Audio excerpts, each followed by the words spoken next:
I don't remember where we left off here. Oh, the Old Air Products air conditioner. I wanted to point out that this system has a set of hoses here. It has hard lines here, another set back here. I've designed this with Old Air so that when you order a Chupacabra system from Old Air, all the fittings are on, all the lines are the right length, it exactly fits this. There's several little subtle deals on it, and they've accommodated every one of that to make it work. Come around here.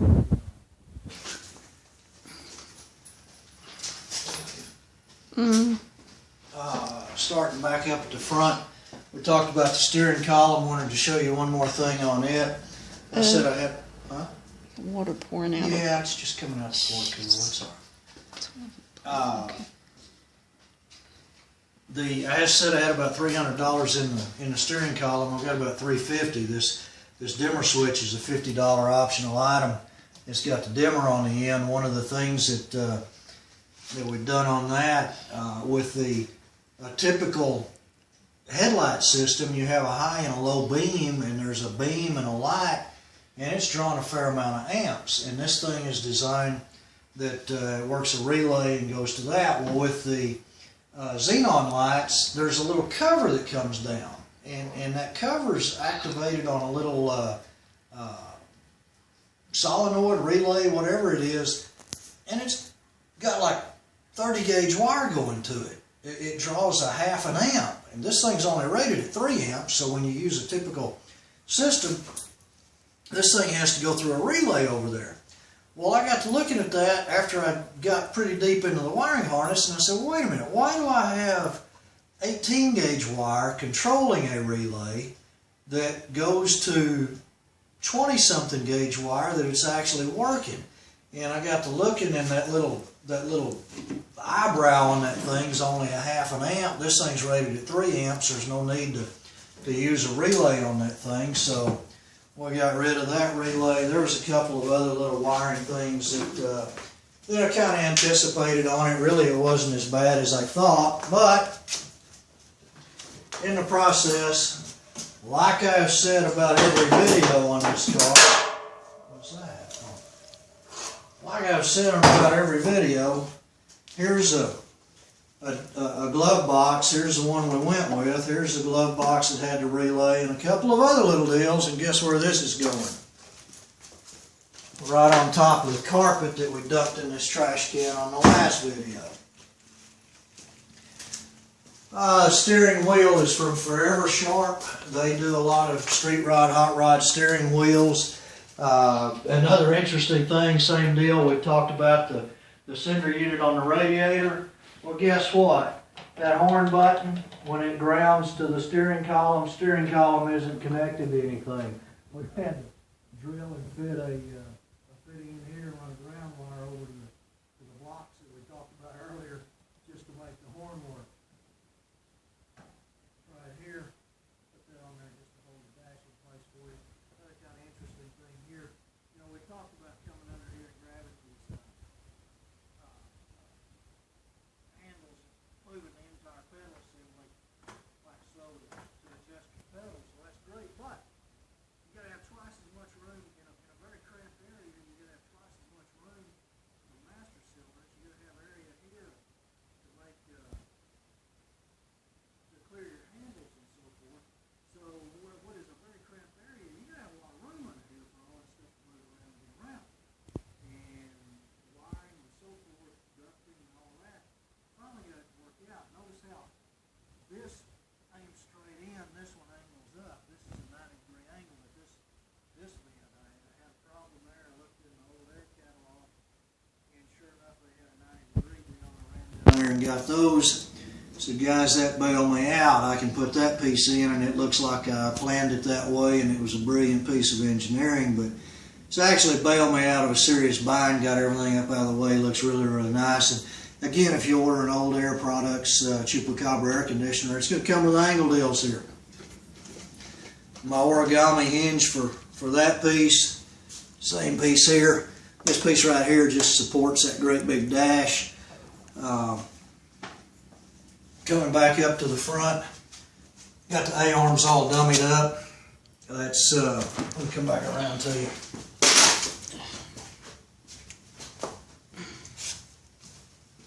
That's just the sway bar.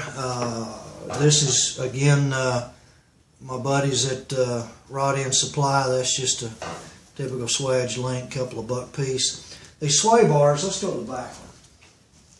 These sway bars, I tried real hard to get a generic sway bar, but these cars offer a unique problem. In that typical sway bars running across here, they run into the transaxle here.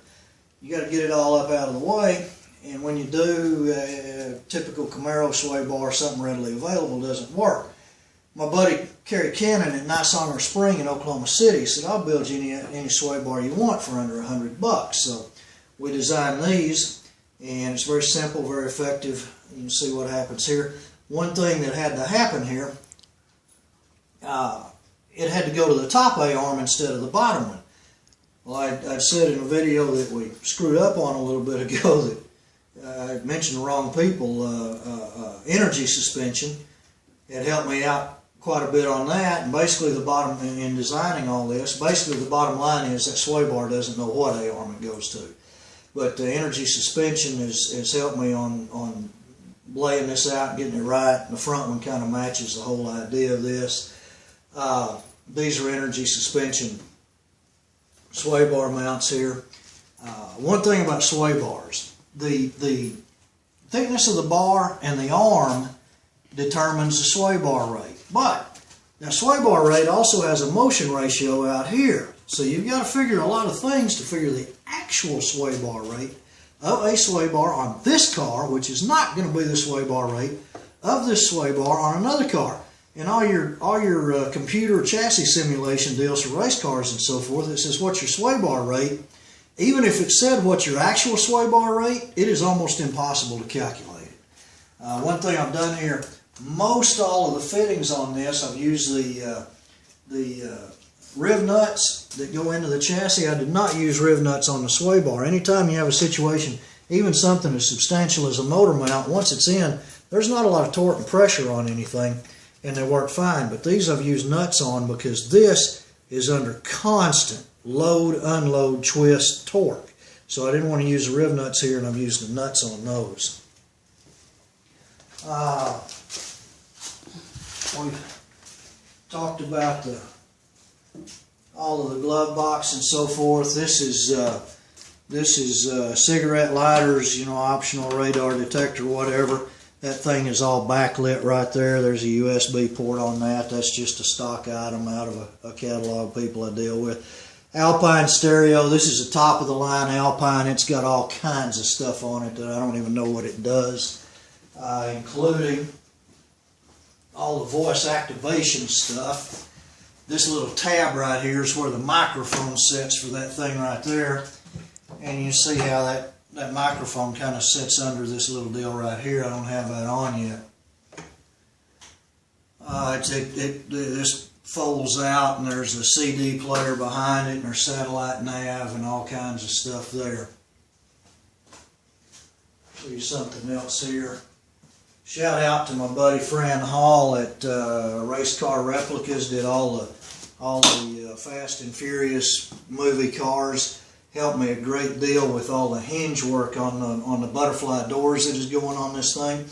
This hinge here, the lower hinge, is going to be kind of a work of CNC artwork here. Very functional, very brutal, but very exposed piece of the car. Very cool piece of engineering. But in doing all that, it occurred to me the bolts that hold it on are going to be exposed, and I didn't want just a plain old bolt. So what we've come up with is quick release pins, which is just a nice looking piece of hardware. But for an exotic car, I'll steal an idea anywhere I can find it, and I've stolen an idea from Jeeps. We can take those quick release pins, pop them off, and if you want to take the doors off of this thing for a parade or whatever you want to do, it's just a matter of minutes. Well, this trailer connection type deal right here is the disconnect for all of your electricals going into your doors. So we're going to pop that off, make a feature out of that, make it look kind of cool. Coming back here, show you the emergency brake stuff. Let's come back to that. Engines in, all of the exhaust system. We have a $100 set of ceramic coated headers from RPC. This stuff right here is just some plain old bends, kind of like my bends that I showed you earlier on the A-arms. This is just 2.5-inch tubing. I got to cut, there's 4 U-bends. I chopped that up, welded it up, made the shape I wanted. Then I thermal coated that with my lizard skin, and then to make it all pretty, we wrapped it in DEI heat shield. DEI is Design Engineering, not to be confused with Dale Earnhardt Incorporated, like I did.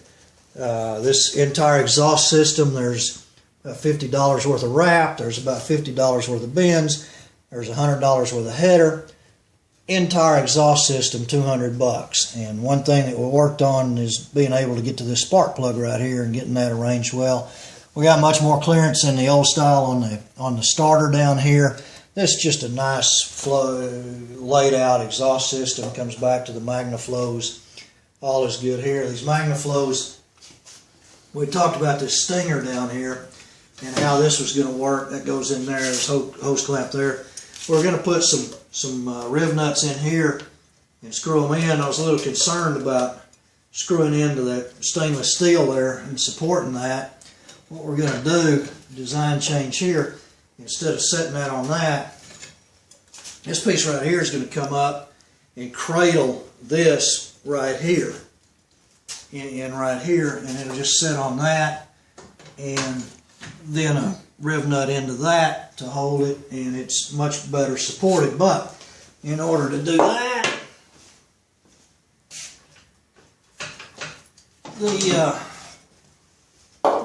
the stinger back here, that got a little more substantial. That's got the cradle in it. This is thicker here. The hole pattern here is different. This piece right here is going to extend back and come back to make the whole thing a lot stronger. But guess what all that means? The stinger that we talked about here. Baby. Yeah. Battery. Okay. Is it quitting or just 13 minutes. Okay. This stinger right here, guess what? In the trash can. Where's the new one? Got an Ultima battery right here. Was able to make a deal with them. They are the exclusive provider of batteries for Chupacabras. See my deal here, my plate that I made. I had one for the old battery that just went across here, said Strickland Racing. My buddy Jonathan was in here the other day and he said, "Is that scrap?" And I said, "Yeah." And he said, "That's going in my pocket." And I said, "All right, that's fine." What I've done here, this piece right here, see, it fits in the top of that Ultima battery deal. This right here is actually a bottom support that comes with the battery that is supposed to go back to the group size and make it all right. But see, I've used it to cover that ugly ass battery terminal like so. Those come in, make a real neat looking deal like so. Down like so. Master disconnect here. 14. All is way good.